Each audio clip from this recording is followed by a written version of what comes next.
Melissa.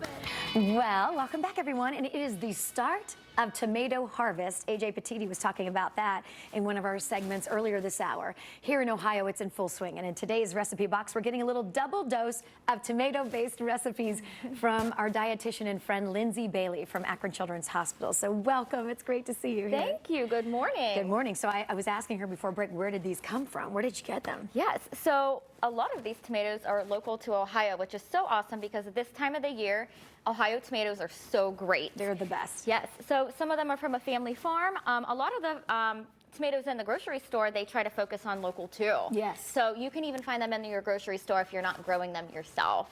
Now, I see sometimes if I go to a friend's house, they have them in the refrigerator. That's not a good way to store tomatoes, is that Correct. right? I'm really glad you brought that up because if you put a tomato in the refrigerator, that can permanently damage their flavor. So we want to keep them out on your counter at room temperature. We do not need to keep them in the refrigerator. Okay, so don't refrigerate them. Should they be in the sun? Like, do you want to put them in a windowsill? I know my grandmother used to do that. Good point as well. So we want to keep them out of direct sunlight as well. Okay. So keep them on a counter in a cooler place out of direct sunlight and not in the refrigerator. Not in the refrigerator. Nope. We learned so much already. Okay, so what are you making with the tomatoes today? So we're going to have two recipes today. One's going to be a hot dish and one's going to be a cold dish.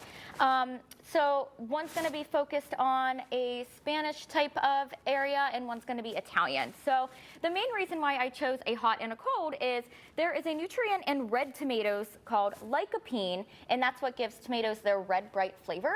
That has been shown to fight cancer and heart disease.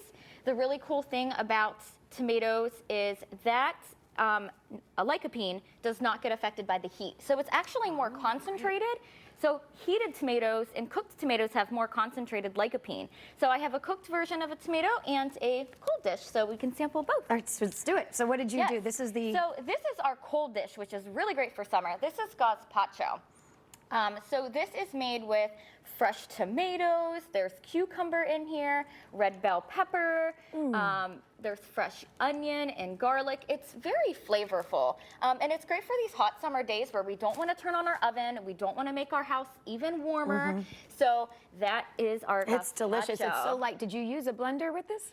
Yes. So the key with this is each vegetable you want to blend separately. So do the cucumbers first, do the tomatoes first, and then you're going to mix all of those up together with some tomato juice and your garlic and your seasonings, and that is it. You refrigerate, and it actually will develop flavor. So if you make it overnight, you're going to get a better result. So make it ahead. Really great for guests coming over Yes, later they say on. scientifically that's a good thing to do that because then all the flavors start really marrying You and can tell the marinating. difference. Yes, you can. Yes. That's delicious. Okay, Great. easy. All right, so now we move on to the warm tomatoes, Awesome. right? Yes. So I roasted tomatoes. So over here, this is an example of our oven roasted tomatoes, and I have quite the variety here.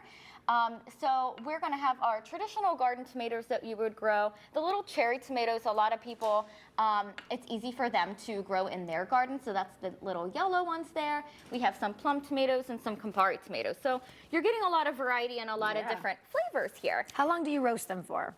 Only about 15 minutes. Okay, so So you'll not too put, long. do you use like a little brush on olive oil or what, or not? Usually you can do that, but it's perfectly fine just to use a cookie sheet and some foil and just some spray. And that is all you need. So Easy, you okay. let that cool. All right. So the easiest thing for flatbread, are you familiar with naan bread? Love it. It yes, is like fantastic. the Indian naan bread. Yes, so it is spelled N-A-A-N. It's widely available in grocery stores now. There's a lot of variety. So you can get plain, there's garlic, there's mini ones, there's whole wheat. So I just toasted this naan bread in the oven for about 7 to 8 minutes. It's going to make a great crunchy flatbread. Yeah, so you it's can not see, as soft, huh? No, so we want a flatbread to be crunchy, right? That's Yes. what we want. So we have that done. We have our tomatoes roasted. We're just going to spread some ricotta across our naan do bread. that, okay. So I brought the part skim ricotta, so it'll be a little bit less on the saturated fat. So we're just getting a little bit more of a healthier version in here. But how easy is that? Easy. Super, Absolutely. It's spreadable. We don't have to worry about slicing up cheese or anything like that. no. So you could do as much or as little as you want. Okay. I like a lot of cheese, so go Us for it. too. Us too. We're like you, Lindsay. Okay, so we do Great. that, and then we're gonna So just yeah, add these. we're just gonna put our tomatoes all across. So I'll move this out of the way, make it a little Okay. bit easier. And then basil goes perfectly with tomatoes, Yes. and a lot of people grow basil. And I'll show you a little trick with your basil too. All right, show us. I want to Yes. know. So super easy. You just stack all of your basil leaves all together. Okay. And you'll roll them up, and then you can just slice them, and that's how you get that great ribbon.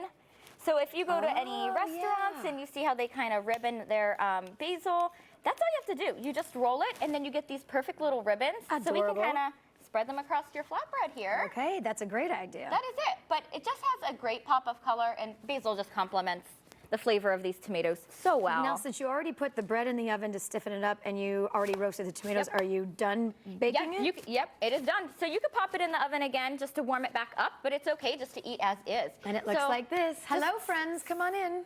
perfect. And I just drizzle this with a little bit of olive oil because, again, olive oil and tomatoes just bring out that great flavor. But how easy is that? It's like a pizza, huh? Yeah, it's just like a pizza. Yeah. Oh, these are terrific. Oh, look, there's one for all of us. We're going to have the recipe That is great. on our website, Recipes posted. foxsafe.com. Again, it's healthy Hey, that's good. eating, healthy Yes. and delicious, right? Not bad. We have some soup for you. Great. That's fantastic. All right, again, recipes